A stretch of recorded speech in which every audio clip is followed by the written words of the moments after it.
What is up, everyone? Today we will try Frostpunk 2. It just came a couple of days ago. So we will try to play the campaign mode. I haven't played the first one, so this will be my first time playing Frostpunk. And I'm a fan of survival city games, so maybe I will love this one. So for sure I would love this one, right? So let's try and play this one. Press any key to continue. Let's play the story. So welcome to Frostpunk 2. Frostpunk 2 is a challenging game in which planning ahead is crucial and failure is a natural part of the experience. If you're a veteran of the original Frostpunk or enjoy a challenge, you may try your luck with the officer or higher difficulty. Otherwise, we suggest you start at the citizen and take it one step at a time. It's not about how many times you fail, it's so it's already warning us about the challenges that we can face. So the prologue, they came upon the old machine as they always do. When the whiteouts hit, they must survive. So let's try the first uh, part of the campaign or the story. So prologue, the Wanderers. In 1887, the world froze to death, civilization crumbled, and the failing British Empire built generators to support cities of evacuees. Cities that would become the last on Earth. Whether huddled by a generator or out in the open, Frostland, those that survived were shaped by the ordeal. 30 years later, all became very different people. So difficulty is just citizen, so it's the lowest. And we'll start.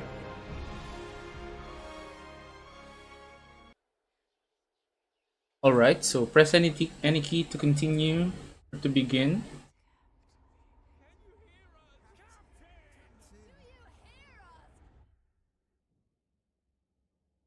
A generation ago, we fled the crumbling British Empire as the world surround us. I held New London together. United, we survived 30 years of whiteouts.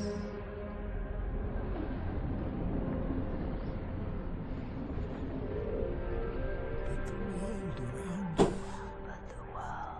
around us is dead. Empty. Ripe for taking.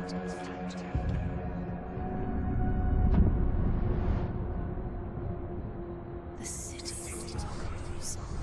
Estes.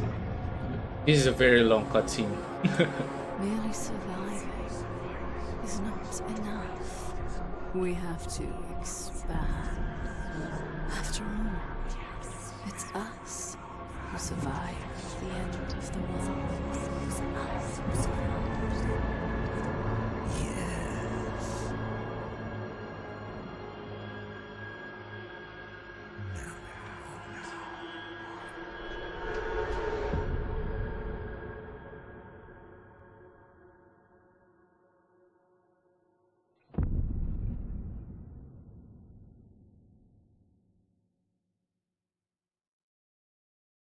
Okay, I guess that's it.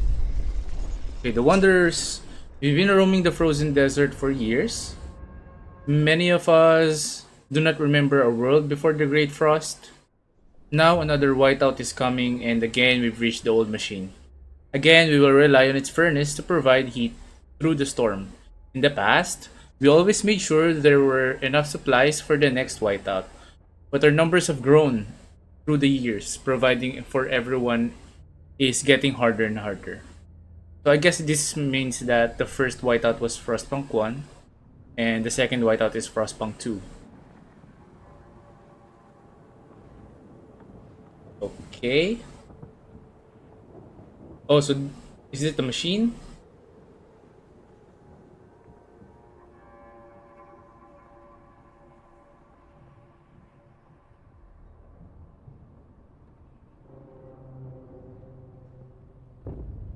Prologue, the Wanderers. Alright.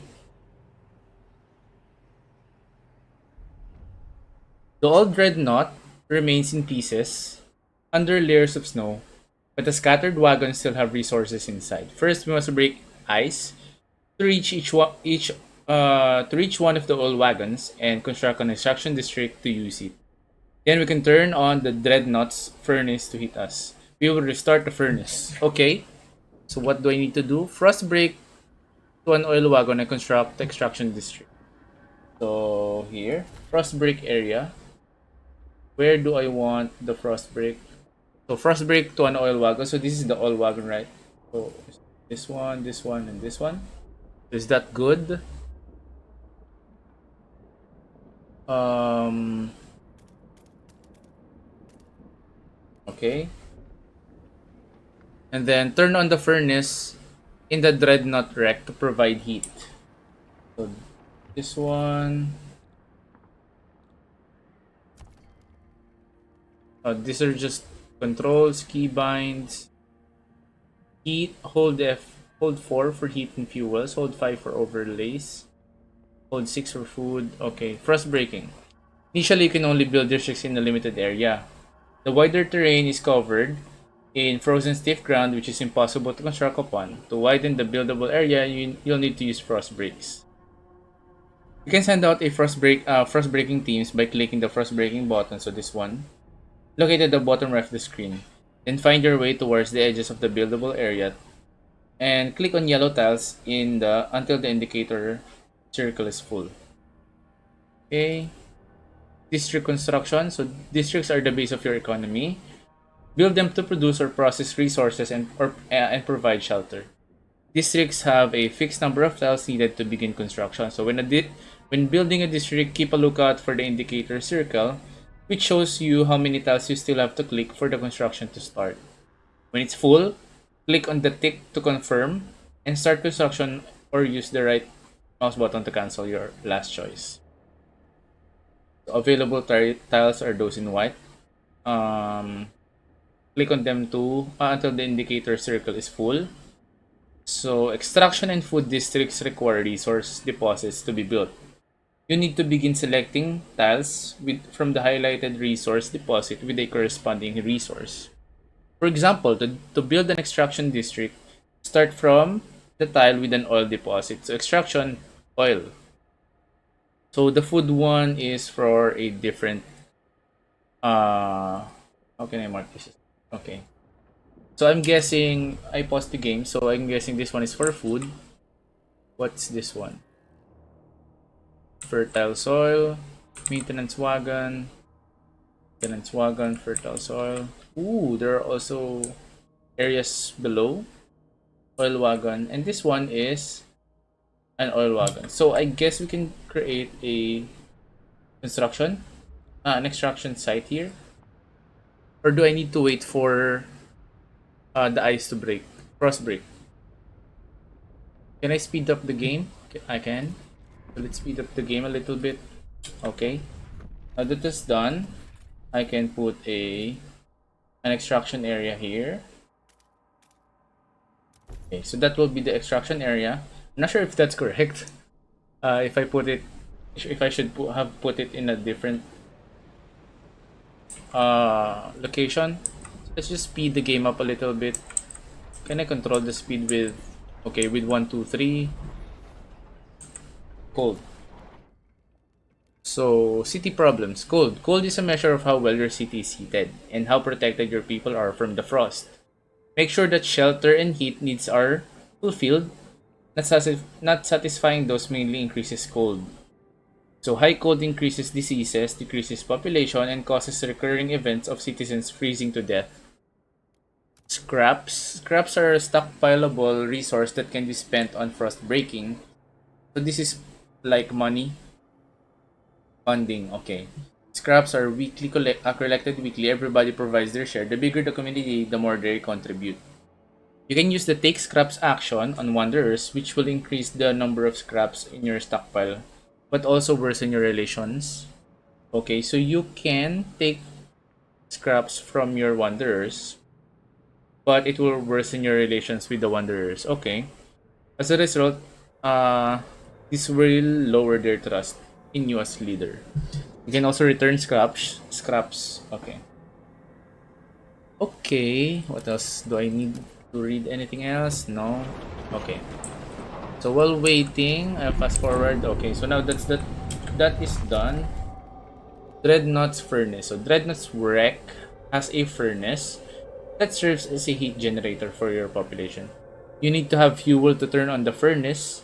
In this case, oil is the only available fuel. Once you recovered it, you can turn on the furnace by clicking the switch on the Dreadnoughts. Okay, so we turn on the generator. Okay, so do I click this? This one? You can turn on the generator. Okay, so there are various district abilities available for the player in district panel. So one example of such district ability are emergency shifts. Some district abilities are available from the beginning of the game. However, others can be unlocked by constructing specific buildings, signing laws, etc. So district abilities can be divided according to how they are activated. Toggle those abilities that can be turned on and off, I guess. Cooldown those abilities the set number of weeks for the ability to be available to use again, and one-time activation. Some district abilities have additional requirements. So for example, you need to have enough resources available or specific problems. Okay. To be lowered or absent from the city. Okay. Basic infrastructure. So the furnace is on. We have enough oil to cover current needs. So basically, we are extracting oil from that and then we're bringing it to the furnace.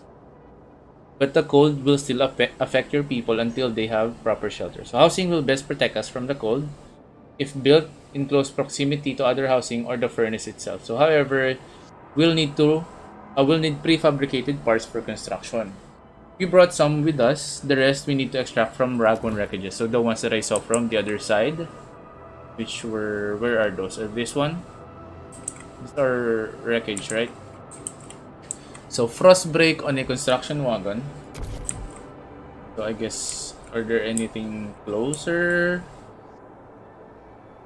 This one, this is a construction wagon, right? So we want to Frostbreak that. Here. Okay. We want to Frostbreak that. Then build two housing districts. Let's see. Housing districts. I'm guessing we can build something near this area. Just two, right? So is that enough? How many more do we need? We need more? And click. We need 6. Okay. So there. So this will spawn houses, I guess. And then optional, place the housing district next to each other or the furnace to reduce heat. Okay, so that's something that we've done already. Now we can play. This is extracting the oil. Okay, so let's put it at 1 speed. This is the construction wagon. How can I extract this? Can I extract this? Press T to see tutorial. Output and demand. So a city's economy is based on the output and demand of various resources. Output is the total amount of resources produced by districts and buildings. So for example, food output can be increased by building a food district. However, a working district can also increases demand for resources needed to sustain its operations. So in case of food district, they need heat and materials to produce food. When output equals demand, you will see a golden icon for the given resources at the top on the top bar. So when output is higher than demand, you will see a positive numbers. That means it's a surplus. Demand is increased by the needs of your people who require food and shelter. When output is lower than demand, you will see a negative number. So that means there is a deficit. So the top bar shows how much deficit and how much surplus we have.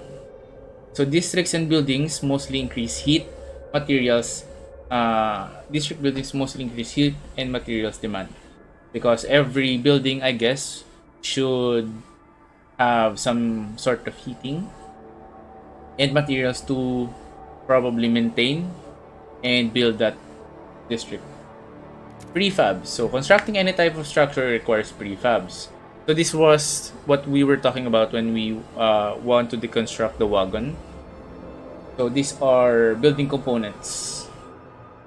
You can obtain prefabs from ruins or other abandoned deposits like maintenance wagons or abandoned ruins. So by building an extraction district.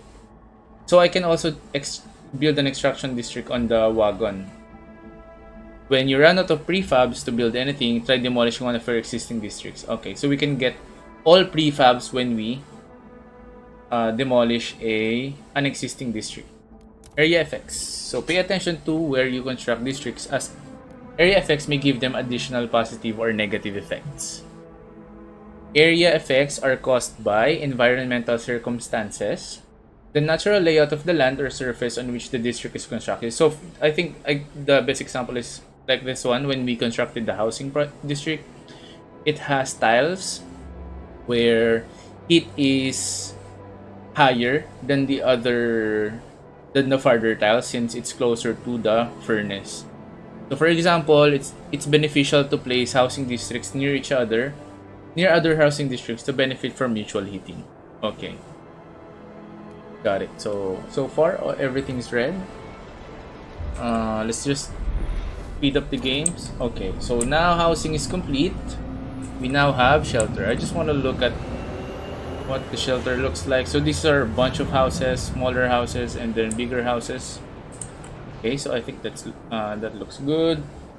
The thing that we need is to create an extraction area on this side. So for the prefabs. Oh, we need 2 housing districts. So we need another one. The thing is, we don't have any more tiles near this area. So can I build something like this? So we have housing district over here and housing district over there. I think we can also start claiming some other land, like this one.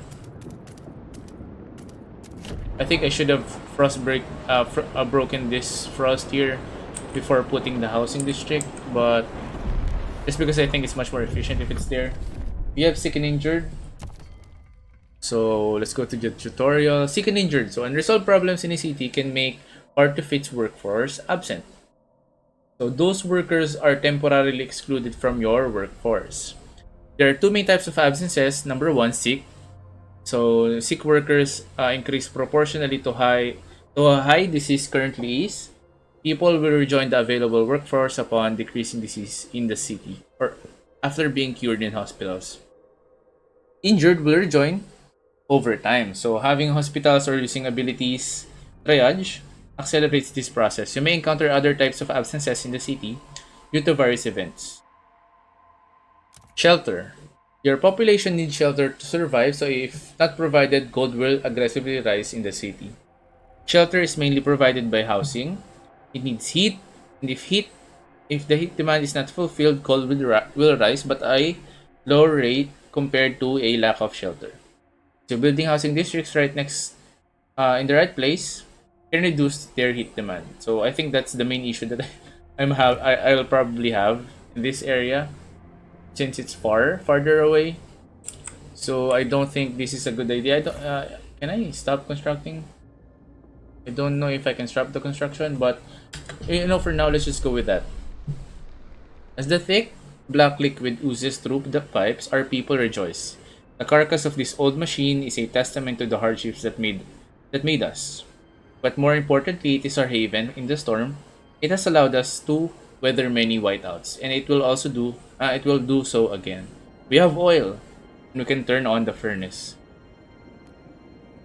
Select the Dreadnought Rec to access furnace control. Once turned on, the Dreadnought's furnace will automatically convert oil into heat. So we now found heat. So how do I do that? Generator? What did it say? Dreadnought's furnace. It will automatically turn oil into heat, right? So does this mean I don't need to click anything? I guess so. Okay, so I believe we're just waiting for. Oh no! Some some of my people have frozen to death. Why? What happened? Where are those people, bro?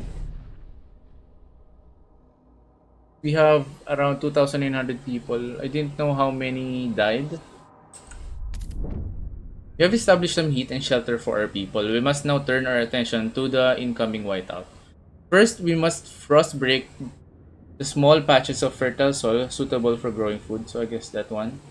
Then we must store it in easily accessible depots. So we must move quickly so no one starves. So let's pause the game for now. Um, I can go on this side.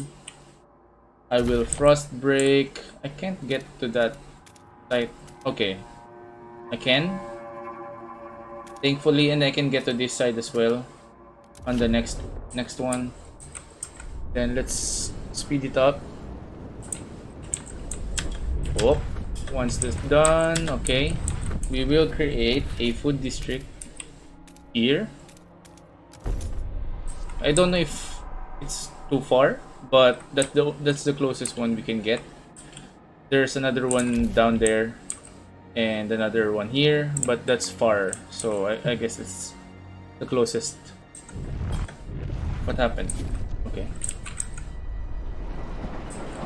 This is my first time playing Frostpunk, so please bear with me if I make any mistakes. Yeah, we have secured our immediate survival.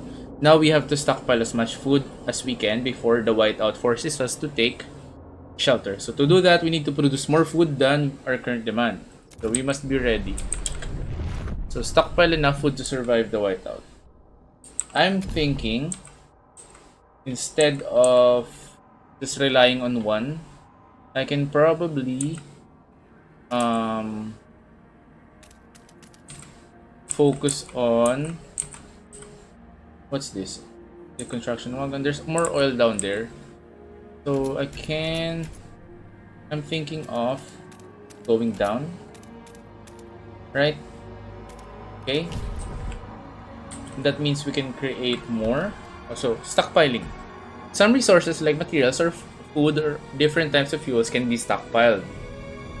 When a city runs a surplus of resources, meaning the output is bigger than the demand, the surplus goes into a stockpile. So the stockpile will slowly fill up every day as long as there is storage capacity left to store them. Stockpile will be consumed whenever the demand is higher than the output. Okay, so it's like having some extra food, extra materials, etc. So stockpiling is limited by your storage capacity. You can see each resource storage capacity by hovering over it. So the three here. You can expand storage capacity by building stockpile hubs. There are different types of stockpile hubs for different resources. So in the prologue, only the food stockpile hub is available.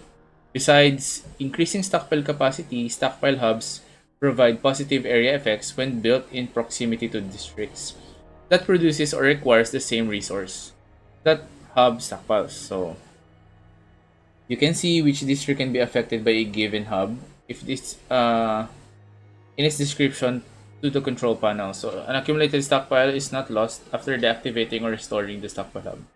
Okay. You know what I'm thinking about? I'm not sure if my thinking is correct, but I'm thinking that this is far from our districts. Maybe these. Where is that? There's another fertile soil down here. That might be closer.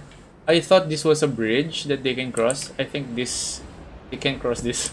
So I guess I made a mistake by putting it here. But I can't do any more. I can't. That's the best thing I can do for now. So let's create a stockpile here. I'm thinking. Oh, I can only create one. So let's put a stockpile between the districts, right? I think that's the best place we can do it. Then once that's done, I can put a food district again here. Okay. So we are -8 in food. Negative 16 materials.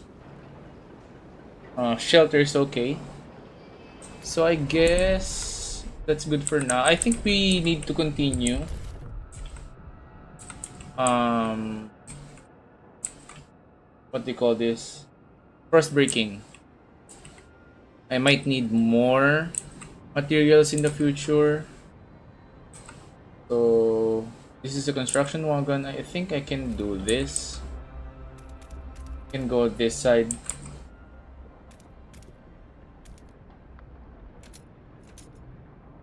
You know what? Let's just go down. We're frost breaking on this for more extraction. Okay, so this is our food district. So we are producing more than what we need. So that's good. Also, where's our stockpile? Our food stockpile is built. So it's this one. Giving us additional food output, additional place to store our food. So that's good. This is what does this mean? Food remaining 19,000 for 59 weeks, total output, total demand, total output. So we are producing more than what we need, and we need 40,000. So do I need to build one more? We need 40,000. This is 19. This is 20. I guess I need to build one more.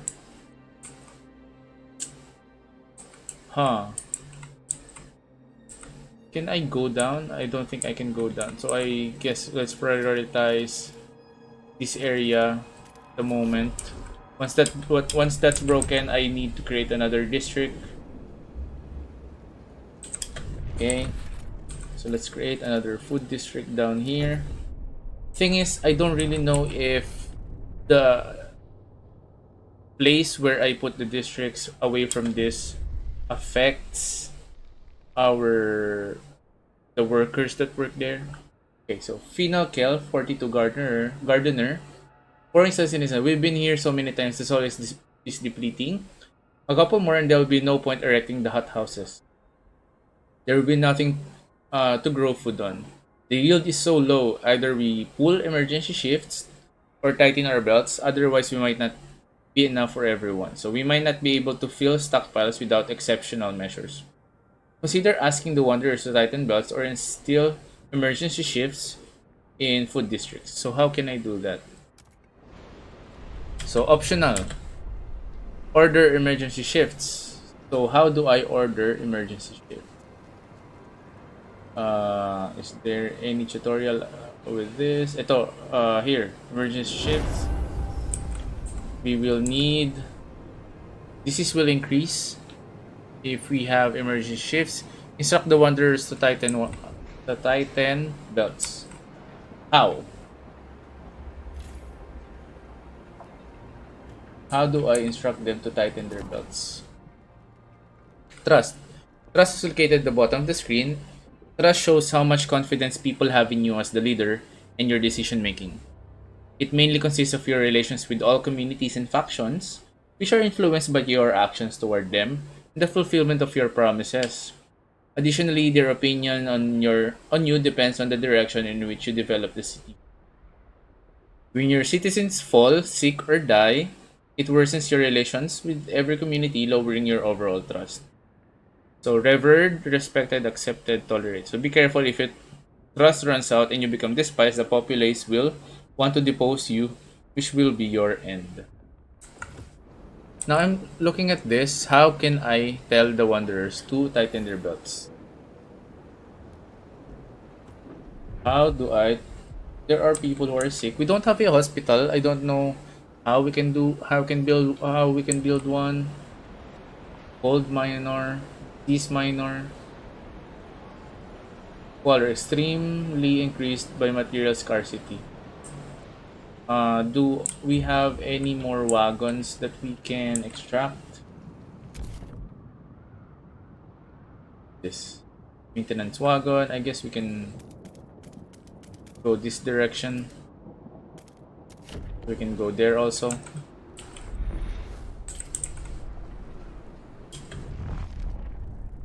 Stockpiles will be ready at 41 weeks. So we need more emergency shifts here.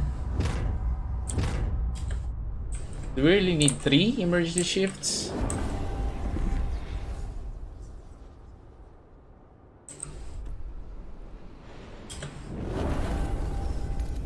Want an extraction district over here. Bro, I hope I don't fuck this up. Sorry. Into the black, burying the dead. We mourn those who have recently passed. As in our custom, we take them to the oil pits. We gently lower their bodies into the thick blackness. The fuel that keeps us warm is life. Likewise preserves us in death. But death also erodes trust in our leaders. Without trust, there is no future. Okay, my people are dying? What's happening here? Deactivated. No access to resource. What happened here? Did we lose our access? We're starting one over here. We can probably start digging this side as well, so we can start doing this. Our food, I don't know if we can. We have 46 weeks left. We can turn off one emergency. It looks like we can make it. We still have 46 weeks before the whiteout, and by the way we're producing food, we can make it with against the elements. Each day the wind grows fiercer. Relentlessly it beats. Provide more materials to reduce squalor before it harms your people. Okay, we will get to that after doing this. I am turning off this as well. Emergency shifts are off. We can get to our stockpile before the whiteout. We have 44 weeks, so I'm guessing we can still get to that. Construction district. We'll focus on that, and then I want to start an extraction here. Can I start an extraction in this area? This will produce more oil and produce more materials. Hopefully that helps the people. I don't want to die in my first playthrough. We have 160 materials. That's good. We have 117 food. And shelter is... everything is good for our shelter. My trust is getting lower, right? I'm tolerated. I don't want to go lower. 30 people froze to death. Oh no. What more can I do? So others may leave, my knees ache and my fingers are so stiff, I can't hold the needle anymore. I've lived a full life, it warms my heart to see little Betty and Jacob play by the evening fire. But maybe this is it. I've talked with the other elders, if it comes to it we will go. I won't let my grandchildren... oh my god. This game. People are ready to sacrifice themselves for the children. We have enough food, you don't need to sacrifice. We just need to stay put for more heating. We need more heating. That's it. After we have enough, we will survive. We are putting out 240 heat to 30. I'm guessing we just need to build a housing district on this area. We don't have any more prefabs, but we will get more prefabs. We just need time, I guess. We have 240 available heat. We need 25. How do I do that?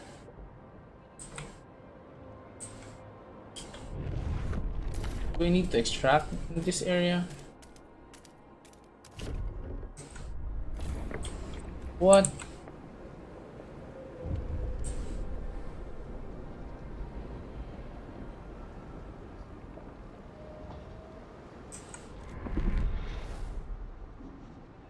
Okay. 15. There are many people who are sick. One of our first breaking crew uncovered the remains of a man in a tattered uniform. His shoulder patch reads New London Scouts 3rd Platoon, and he bears an obscure insignia. Some of our elder claims it belongs to a military organization, while others argue it has a religious significance. So it symbolizes If I choose, it symbolizes order. New London is a city discipline that follows strong leadership, where militant squad keeps peace. This will create a continuity in which New London embrace order to survive. Faith. So this will make us have a new religion and follow the guidance of a zealous clergy. This will create a continuity that embraces faith to survive. I guess let's go for faith. We're going for faith. Uh, how do I increase heat? I'm not sure. Don't know why I can't produce more heat. I need more prefabs. Oh, so can I deconstruct this?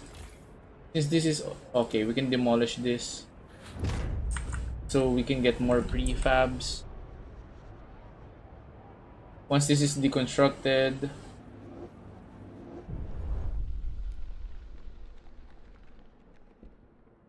okay, so we need more stockpile. I'm thinking of building maybe one more here. And then, ooh, we don't have, what?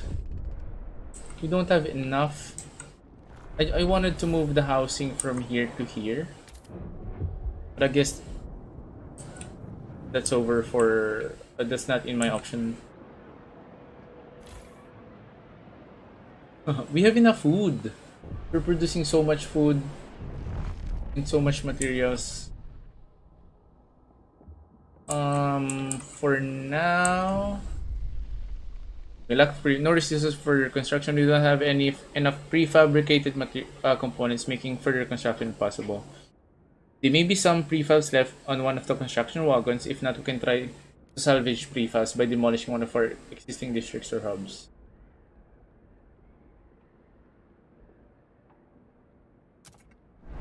So I need to remove.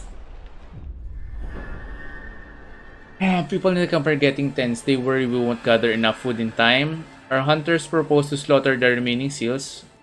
You know what? Just slaughter the seals.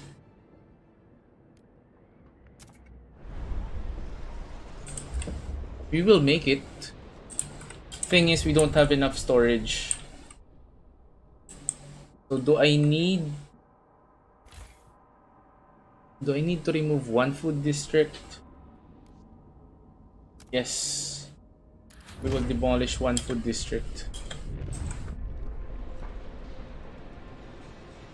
We have enough food, so we need materials. Okay.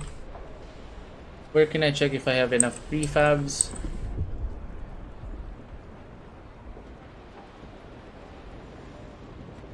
Is it this one? Okay, this one we have 198 prefabs.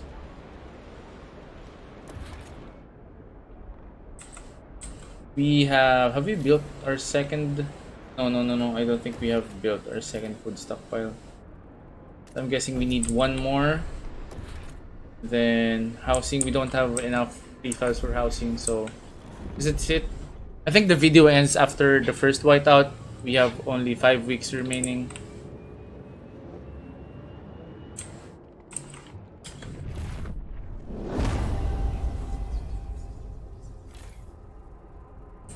Put everyone at emergency shifts.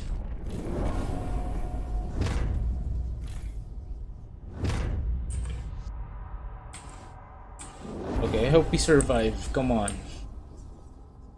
1 week. No, we're not gonna make it.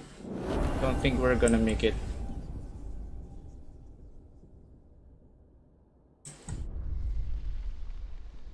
We will not go hungry. It won't come off. I keep rubbing my hands in the snow, but blood won't come off. At least we will not be hungry.